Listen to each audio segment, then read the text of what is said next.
Hey gang, Tracy here with Tuesdays with Tracy. Most Tuesdays. Apologies for those Tuesdays I haven't made it. So today we are going to explore the new set by Katie Petite while doing some cool watercolor techniques that my designers keep saying I need to do on my Tuesday day. So we're going to try it out. We're going to totally wing it.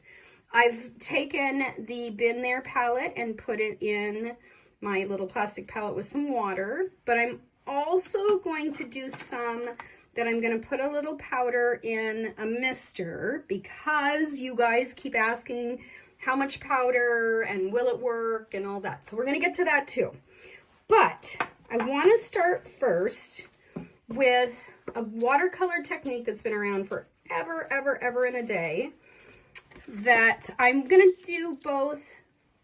I think I'm going to do it as a watercolor and I will do it as a spray. So maybe we'll talk about the sprays first. You can see I've really thought this through. And I think I'm going to pick green. I know, Shock, you're a big green girl here. So I'm going to take the lid off. And the other day I told you guys that I hate having those extra little plastic pieces on there. And today, as I've opened them all up, I've realized yeah, they're kind of messy still, so maybe leave that little plastic thing on because when I just used my paintbrush to brush that off, in case you're wondering. If you want to do today's technique, you're going to need to take this little insert out without making too big a mess. So not having that little extra flappy lid, maybe not my best idea. Anyway, so I am going to take a little bit, and I don't have an exact amount for you. I'm just going to say a little bit because, well, first off, everybody's got different spray sizes. I'm just happening to use the Lindys mister, but you can use whatever. There's no specific sprayer that you have to use.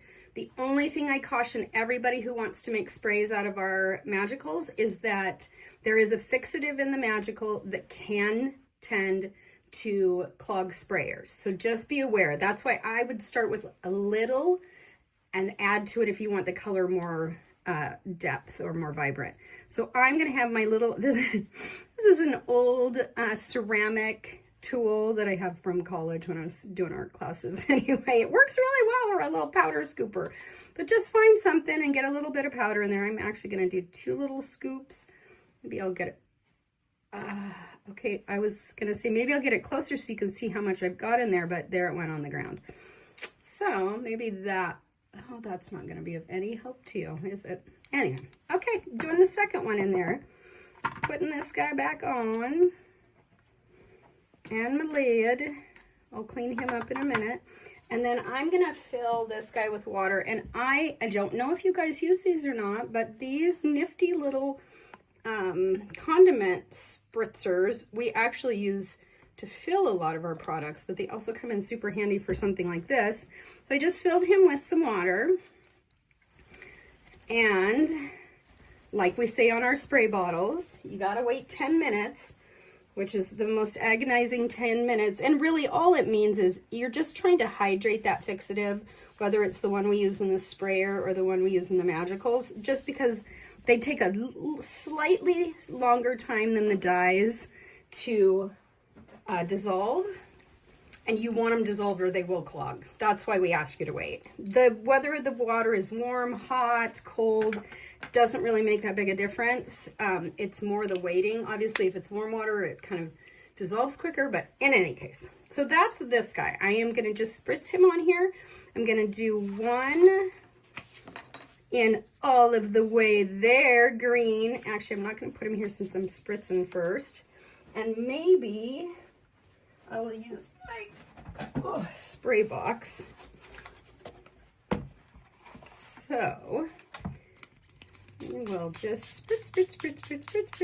And I'm going to overspray because I'm going to do, the technique I'm going to do on here is the salt technique, which, as you know, salt will act as a resist, and it also reacts with the dye. And you can see I'm manipulating this. I'm doing what I want to do to that spray.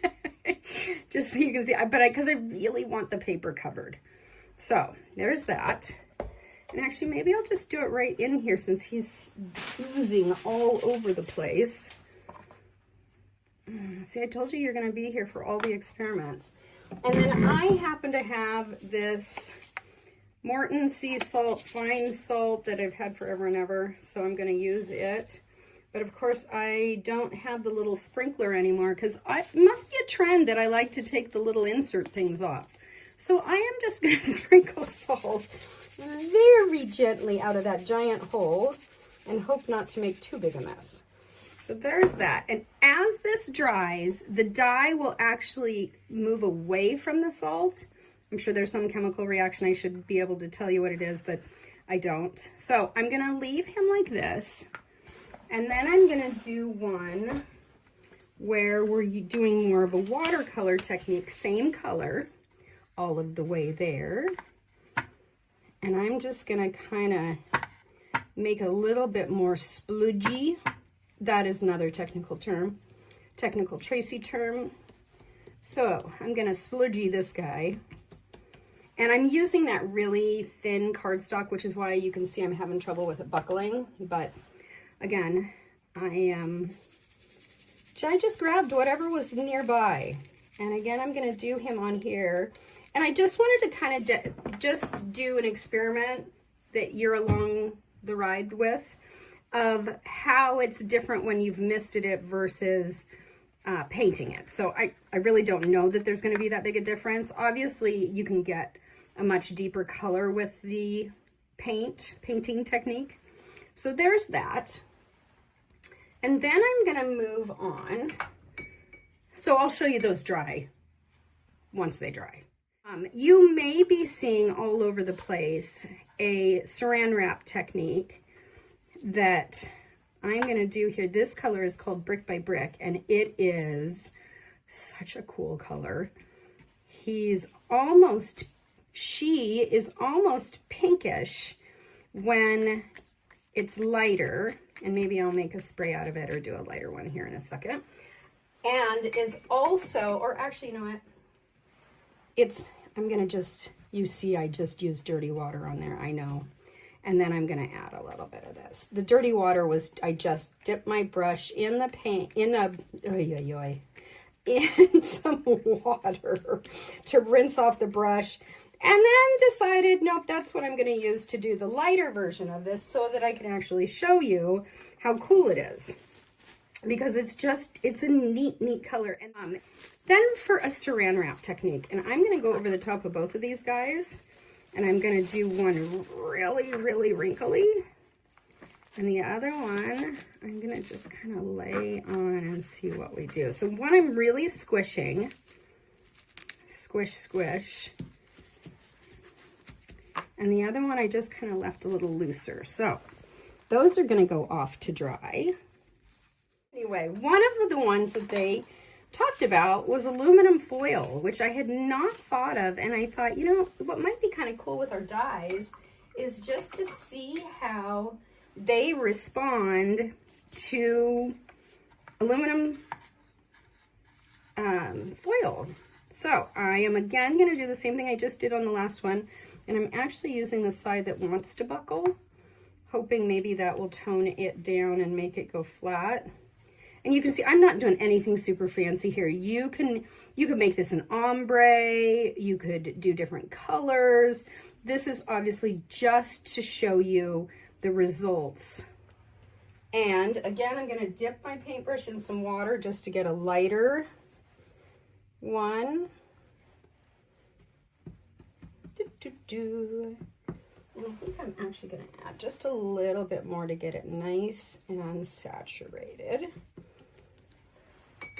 And then I'm going to do kind of the same thing. I'm going to really scrunch it up and just do this number over it.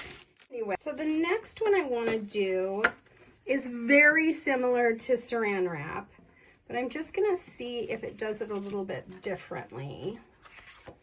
So again, my cardstock, and then I've got this is just a Ziploc bag, and I'm gonna go put some water in it so he kind of acts like a bit of a balloon.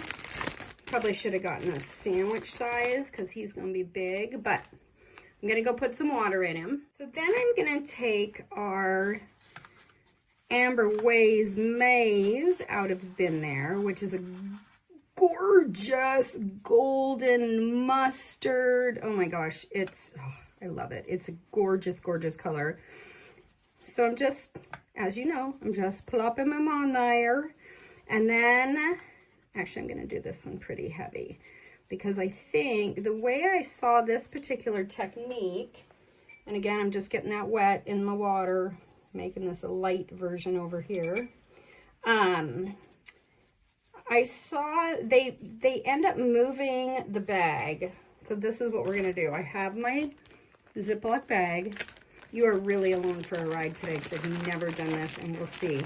And the way that it showed it made it kind of a balloon. So I'm gonna get air out of there, and then you just kind of roll.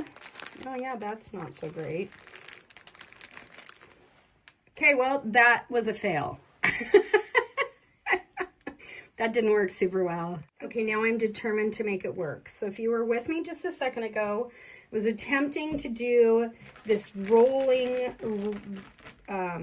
plastic bag technique I saw that failed miserably. So I'm trying it again, and I thought maybe this is a coated paper. So you can see there it has a bit of a sheen. I believe it's, I think originally called clay coated. I don't know. We've had, oh, I just made a mess.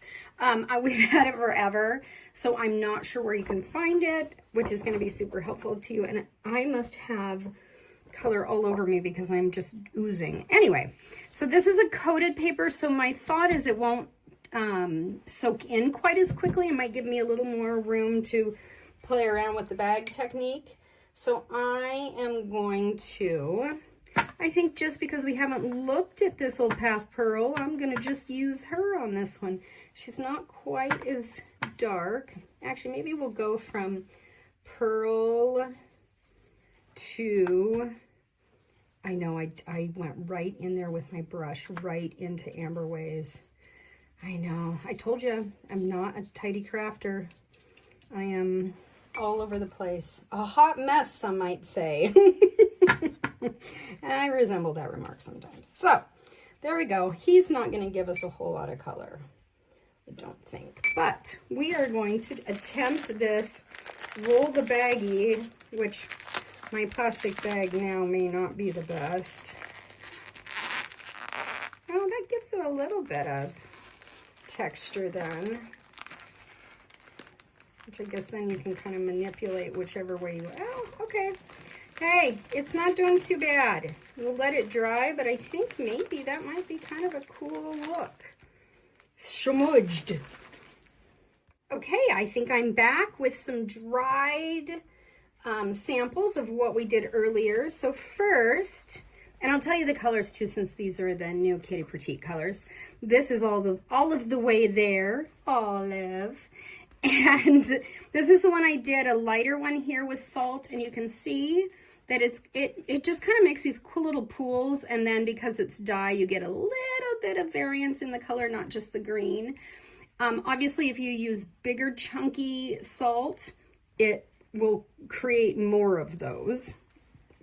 And then this is the one I did where I sprayed it, oversprayed it. So really, I don't think there's a huge difference that I'm seeing between the sprayed technique finished product and the painted one.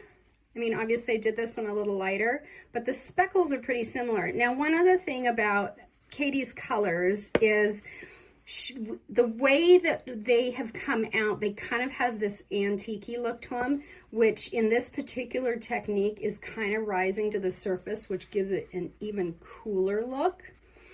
So doing that over saturation or lots and lots of wetness on the paper makes it so that you can play around with that a little bit more. So that was our salt technique. This is the Saran wrap, which on the light one is kind of what you would expect. It's pretty subtle, but look how cool it is. It's just creates this really varied, unique background, and I just let it sit on there and dry.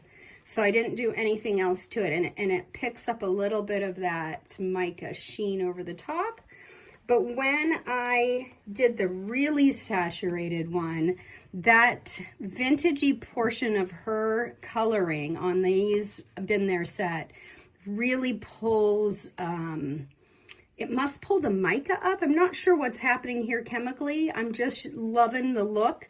So it kind of creates these two, so you can see the gold, and then that underneath bricky color, this is brick by brick, is really showing through too. So talk about a neat look. Hopefully you can see it. I know the filming isn't always the best. So that was a Saran wrap technique, which I think was fabulous. And I don't know what I did with the tinfoil technique. I'll have to show you in a minute here. So then for the tinfoil technique, which I used Blue with the View, here's the swatch of him, in case you didn't know what Blue with the View is. I don't think I mentioned the name, so that's why I'm over mentioning it. But this was the aluminum foil, and I didn't get it 100% dry. You can see that little wet part there, but it again creates a different texture, a lot more subtle, I think, than the Saran wrap, but definitely a different look to, these are the oversprayed ones. So they're not exactly the same, similar, definitely very similar. So whatever's around, just grab it. So those are those guys. And then my failed water bag I've tossed, but this is the coated paper I did and then rolled that bag around with Amberway's Maze and This Old Path Pearl. And I kind of like the way this one turned out. It's, I don't know, blobby versus liney, for lack of a better way to describe it. My descriptions are horrible. I apologize. But the end result is gorgeous. So there you go. That is a few watercolor techniques to add to your repertoire. You could either cut these out and use them as a like a tag and then a background, or you could just use them as a background. Just kind of a cool way to show you Been There by Katie Petite. Thanks for joining me.